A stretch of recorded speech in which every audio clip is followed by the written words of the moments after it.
Salam sejahtera, terima kasih karena bersama dengan saya di Nazilin Unity Channel. Walaupun Sanusi baru saja menang dalam kes saman membabitkan Menteri Keselamatan Dalam Negeri Saifuddin Nasution Ismail, hari ini satu pula kejutan besar, pendedahan besar terhadap Sanusi berlaku. Siapa sebenarnya tekan rakyat Kedah dengan kenaikan tarif air premium tanah, kata laporan di Harapan Daily ini. Naib Presiden Amanah Datuk Seri Mahfuz Omar menemplak tindakan Dewan Undangan Negeri Kedah yang meluluskan semakan semula perluasan SST, sedangkan masalah sebenar rakyat Kedah berpunca daripada kenaikan tarif air dan premium tanah. Usul yang dibawa dan diluluskan di Dewan Undangan Negeri Kedah yang membantah semakan semula perluasan SST hanyalah gimik politik murahan. Hakikatnya, SST 8% hanya dikenakan pada barangan mewah, bukan barang asas harian, katanya lagi. Beras, minyak masak, gula, tepung, sayur dan ikan tidak terlibat langsung. Jadi hujah kononnya rakyat Merhain terbeban adalah pembohongan semata-mata. Saudara, apa pula pendapat Anda tentang isu ini? Siapa sebenarnya yang menekan rakyat Kedah dengan kenaikan tarif air dan juga premium tanah? Itulah sebabnya ramai netizen yang menyatakan bahwa kalau orang lain buat tak boleh, kalau dia yang buat boleh saja. Itu mengaitkan dengan PAS. Sebelum kita teruskan ulasan ini, jangan lupa tinggalkan komen Anda dalam ruangan komen dengan tanda pagar Kami Sayang Malaysia. Izinkan saya dulu untuk berkongsi kepada Anda semua. Ini terapi imun Transfector for Life, terapi imun yang meningkatkan daya imun badan kita sehingga 400%. Secara umum dan ringkasnya, apabila imun badan kita lemah, apabila imun badan kita jadi bodoh, apabila imun badan kita tidak bertindak dengan baik, kita sukar atau tidak sembuh daripada penyakit. Tapi dengan imun badan yang mendidik imun badan kita, terapi mendidik imun badan kita jadi bijaksana, kuat dan seimbang, kita akan sembuh daripada semua jenis penyakit karena imun badan kita yang menghapuskan semua akar penyakit itu. Coba dapatkan produk ini melalui bertelepon saya yang tertera, dan ingat, produk ini lulus KKM dan juga halal. Saudara-saudara sekalian, ini dikatakan tidak membebankan rakyat, sedangkan semakan semula SST untuk barang mewah. Adakah Adun Kedah merupakan pengguna barang mewah yang naikkan SST? Nampaknya Adun PAS PN Dun Kedah bukan ketahuan kepala Eko, kata beliau lagi. Walaupun kenaikan tarif air adalah dengan kelulusan Suruhanjaya Perkhidmatan Air SPAN, namun terpulang kepada kerajaan negeri nak tentukan naik atau tidak dan kadar kenaikan. Masalahnya kerajaan Kedah, pimpinan Menteri Besar Sanusi hanya tahu mempersoalkan semakan semula SST yang telah dikenakan pada barangan mewah. Tak salah nak naik, tapi jangan sampai pandai menyalahkan kerajaan persekutuan. Kerajaan semak semula SST untuk pulangkan kembali kepada rakyat, khususnya asnaf dan B40. Kerajaan Kedah pulangkan apa, kata beliau. Beliau menegaskan bahawa air dan tanah adalah keperluan asas setiap rakyat, manakala perluasan SST hanya melibatkan barang mewah. Siapa sebenarnya yang menekan rakyat? Jawapannya ada di Wisma Darul Aman, bukan di Putrajaya, kata Mahfuz lagi. Apalah pendapat Anda semua? Sekian untuk kali ini. Jangan lupa tinggalkan komen Anda, tekan butang subscribe. Bye-bye. Salam sejahtera, terima kasih kerana bersama dengan saya di Nazilin Unity Channel. Beberapa jam selepas Saifuddin Nasution Ismail kalah dalam saman fitnah terhadap Sanusi Mak Nur, ini yang berlaku kepada beliau. Ada yang menyangka Saifuddin dan Fadilina Siddiq akan letak jawatan. Ada yang mahu supaya mereka letak jawatan. Kononnya Fadilina gagal dalam urusan ataupun dalam kes membabitkan Zara. Tapi saya tidak setuju dengan tuntutan itu, karena apa yang dituntut itu lebih kepada politik semata-mata dan tiada kaitan dengan kes pun. Jadi mereka menuntut Saifuddin Nasution Ismail letak jawatan kerana pun kalah dalam kes fitnah terhadap Sanusi Mak Nur. Namun demikian, apa yang berlaku Saifuddin Nasution Ismail, Menteri Keselamatan Dalam Negeri, bukan letak jawatan.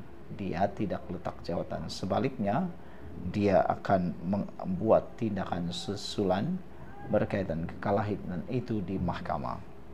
Menteri Dalam Negeri Saifuddin Nasution Ismail menghormati keputusan mahkamah, namun memutuskan untuk membuat rayuan terhadap keputusan tersebut. Walau bagaimanapun, setelah meneliti keputusan tersebut bersama pasukan Guaman, saya berpendirian bahwa terdapat asas undang-undang yang kukuh untuk dirayu, kata Saifuddin Nasution Ismail. Justru saya telah mengarahkan peguam cara saya untuk segera memfailkan rayuan di Mahkamah Rayuan. Saya juga akan memohon penangguhan pelaksanaan keputusan berkenan sementara menunggu proses rayuan selesai, katanya.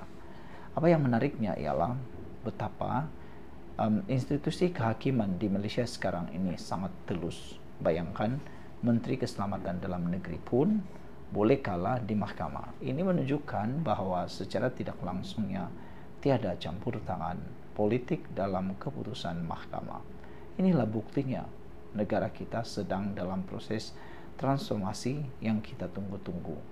Semoga apa yang kita harapkan akan terus berlaku. Sebelum itu, izinkan saya untuk berkongsi dengan Anda semua. Ini terapi imun Transfer Factor for Life. Terapi imun yang meningkatkan daya imun badan kita sehingga 400% secara umum dan ringkasnya. Apabila imun badan kita lemah, apabila imun badan kita rendah, apabila imun badan kita tidak seimbang, ia juga akan menyebabkan kita bermasalah penyakit. Imun badan yang lemah juga akan menyebabkan badan kita kena penyakit dan tidak sembuh daripada semua jenis penyakit. Tapi apabila imun badan kita kuat, seimbang dan luar biasa bijaksana, maka semua akar penyakit akan dihapuskan oleh imun badan kita sendiri. Coba dapatkan produk yang hebat ini melalui nomor telepon saya yang tertera. Saudara-saudara sekalian, sebagai seorang yang menghormati prinsip keluhuran undang-undang, saya percaya sistem kehakiman negara akan memberikan ruang yang adil bagi saya mengemukakan hujah dan mempertahankan kebenaran, kata Saifuddin Nasution Ismail. Saya ingin menegaskan bahawa segala kenyataan yang saya keluarkan sebelum ini adalah berasaskan tanggung jawab saya dalam menyuarakan isu-isu kepentingan awam, katanya lagi. Saya akan terus berpegang pada prinsip bahawa keterbukaan, integriti dan kebertanggungjawaban adalah asas penting dalam sebuah amalan demokrasi, katanya lagi. Mahkamah Tinggi Alor telah pun memutuskan bahawa Saifuddin kalah dalam kes saman fitnah yang difailkan oleh Menteri Besar Kedah, Datuk Seri Muhammad Sanusi Maknor. Ia berkaitan dengan kenyataan Saifuddin dalam isu pelembungan nadir bumi dan peruntukan Maris pada tahun 2023. Saifuddin telah mendakwa bahawa Sanusi terlibat dalam kecurangan nadir bumi di Bukit Enggang Sik. Kenyataan berhubung Maris dibuat dalam beberapa sidang media. Hakim Mahkamah Tinggi Muhammad John Han Lee mengarahkan Saifuddin membayar Sanusi sebanyak RM600,000 sebagai ganti rugi dan RM70,000. Selain daripada itu, Saifuddin diarahkan menerbitkan permohonan maaf di dalam dua akhbar, iaitu bahasa Melayu dan bahasa Inggris, dalam tempoh 14 hari. Sekian dulu untuk kali ini. Jangan lupa tinggalkan komen Anda. Bye-bye. Salam sejahtera. Terima kasih kerana bersama dengan saya di Nazilin Unity Channel. Hari ini Perikatan Nasional Muhyiddin Yassin pembangkang terima keputusan paling teruk, paling buruk sekali menjelang PRN Sabah. Disangkakan Perikatan Nasional ada peluang lagi untuk merampas Sabah, tapi nampaknya peluang itu tinggal harapan semata-mata. Ini apabila cubaan Perikatan Nasional untuk meminang warisan akhirnya gagal. Apabila warisan secara sah dan muktamadnya sudah mengumumkan bahawa mereka menolak bekerjasama dengan warisan menolak untuk bekerjasama dengan Perikatan Nasional. Jadi PRN Sabah warisan telah pun menolak pinangan Perikatan Nasional dan menyatakan bahawa mereka kekal untuk bertanding solo. Bila dilihat sebenarnya, kemenangan warisan lebih baik kalau bertanding solo. Apabila warisan mengambil keputusan untuk bertanding secara solo, sebenarnya ini satu petunjuk bahwa warisan mempunyai kekuatan sendiri. Dia tidak perlu bekerja sama dengan mana-mana parti politik lain, terutamanya gabungan yang didominasi oleh semenanjung Malaysia, bukan daripada Sabah. Maka sebab itulah tindakan warisan menolak kerjasama dengan PN sebenarnya ada satu tindakan yang dianggap sangat bijaksana. Sebelum kita teruskan ulasan kali ini, jangan lupa tinggalkan komen Anda dengan tanda pagar "Kami Sayang Malaysia". Apa pula pendapat Anda tentang tindakan warisan menolak Perikatan Nasional? Adakah itu satu kebaikan atau keburukan? Tinggalkan komen Anda. Sebelum itu, izinkan saya berkongsi dulu kepada Anda semua. Ini terapi imun Transofector for Life. Terapi imun yang meningkatkan daya imun badan kita sehingga 400%. Secara umum dan ringkasnya, kita kena penyakit karena daya imun badan kita yang bodoh. Kita tidak sembuh daripada penyakit karena imun badan kita yang lemah. Apabila imun badan kita lemah dan tidak seimbang, maka kita kena penyakit. Cepat dapatkan produk yang hebat ini melalui nombor telepon yang tertera. Produk ini mengajar dan mendidik imun badan kita menjadi kuat bijaksana untuk mengenal mana satu lawan, mana satu kawan dalam tubuh badan kita. Dapatkannya sekarang selagi Anda ada kesempatan. Saudara-saudara sekalian, menariknya hari ini ialah apabila warisan secara berani dan tegasnya telah pun menolak pinangan Perikatan Nasional dan menyatakan mereka kekal tanding solo. Jom kita ulas sedikit apa nasib yang akan melanda Perikatan Nasional dalam pilihan raya negeri di Sabah. Sebenarnya yang rugi, yang untung atau rugi kalau tidak bekerja sama. Kalau warisan bekerja sama dengan Perikatan Nasional, yang akan mendapat keuntungan besar ialah Perikatan Nasional. Manakala warisan pula tidak akan mendapat apa-apa manfaat yang sangat besar. Mereka mungkin hanya dapat masalah besar. Karena bekerja sama dengan Perikatan Nasional bermaksud terpaksa berbahagi kerusi, berbahagi kuasa. Bukan itu yang Safi Afdal mahu atau warisan mahu. Saudara-saudara sekalian, manakala Perikatan Nasional pula gelombangnya di Sabah sudah kita ketahui, sudah tidak ada lagi. Silap-silap hari bulan mau dapat satu kerusi pun untuk Perikatan Nasional hampir-hampir mustahil dapat diperoleh di Sabah. Parti Warisan sekali lagi menegaskan bahwa tiada sembarang rundingan atau kerjasama dengan mana-mana gabungan parti politik pada pilihan raya negeri ke-17. Ketua Penerangan Warisan Datuk Muhammad Aziz Jaman berkata demikian selepas pihaknya mengambil keputusan dan mengumumkan kenyataan terkini Perikatan Nasional yang membayangkan kemudian kerjasama dengan parti itu pada PRN kali ini. Menurutnya, warisan menghormati mana-mana pihak yang memberi pandangan, namun parti itu tetap berpegang teguh pada pendiriannya. Warisan akan bertanding secara solo, dan sejak awal lagi warisan telah menyatakan pendirian kami bahwa dengan jelas di bawah kepimpinan Presiden Datuk Seri Safi Afdal, warisan akan bertanding dalam PRN 17 secara bersendirian menggunakan logo sendiri. Keputusan itu telah pun disampaikan secara konsisten dan kekal tidak berubah, katanya lagi.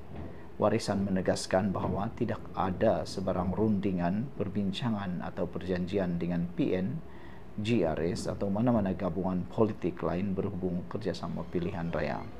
Sebarang cadangan atau spekulasi mengenai pakatan pintu belakang adalah tidak berasas dan tidak mencerminkan pendirian rasmi warisan, tegasnya. Beliau berkata satu-satunya pakatan yang dimeterai warisan ketika ini adalah bersama rakyat Sabah.